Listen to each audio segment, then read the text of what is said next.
Mas Adi membaca narasi dari kedua narasumber kita ini dan mengkorelasikan dengan orang yang disebut berbaju biru coba mendorong agar tudingan ini menyeruak terus. Anda membacanya arahnya buat apa? Saya harus ngomong apa nih? Abu-abu soalnya nih. Saya abu-abu. Saya sengaja pakai abu-abu karena narsumnya itu Bang Rod sama Bang Sylvester. Ini pembicaraan di tepi jurang sebenarnya. Mesti hati-hati banget. Jurang buat saya atau Bang Roy? Bagi siapapun. Nah, saya ingin komentar dua hal. Pertama, kalau mau jujur, ini semacam perang terbuka sebenarnya. Dari siapa ke siapa? Dari dua pihak, antara yang mulai isu ijazah dan per hari ini kan ada tudingan bahwa persoalan ijazah ini bukan hanya soal ini apakah asli ataupun palsu, tapi ada yang menunggangi, ada agenda besar dan seterusnya dan seterusnya. Bagi saya, hakul yakin ini antar aktor sebenarnya sudah saling paham siapa yang bermain, siapa yang ngegos, siapa yang ngebackingin satu sama yang lainnya. Oleh karena itu, saya ingin menafsirkan apa yang terjadi hari ini politik tingkat tinggi sebenarnya. Yang saya kira aktor-aktornya itu hanya diketahui oleh orang-orang tertentu, pihak-pihak dan tertentu, dan satu sama yang lain ini dibiarkan secara terbuka untuk perang narasi. Itulah yang saya sebutkan ini adalah hal baru.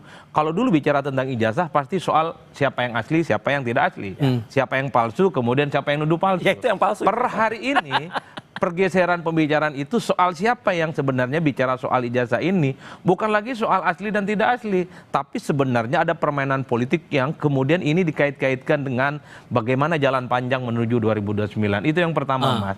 Nah, yang kedua, memang publik secara umum agak repot pada akhirnya. Dulu kan biasanya kalau Pak Jokowi itu kan dihadapkan yang paling utama sama anak banteng.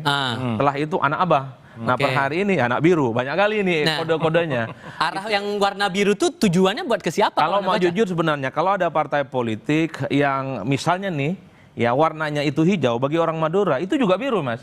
Itu biru muda. Itu biru muda. Jadi bagi orang Madura yang hijau itu bisa jadi biru muda. Nah, apa yang ingin saya maksudkan adalah kalau mau jujur, narasinya per hari ini murni adalah narasi soal politik. Jadi mengklaim sebenarnya siapa yang menjadi aktor-aktor yang dinilai punya desain penting terkait dengan kepentingan-kepentingan politik.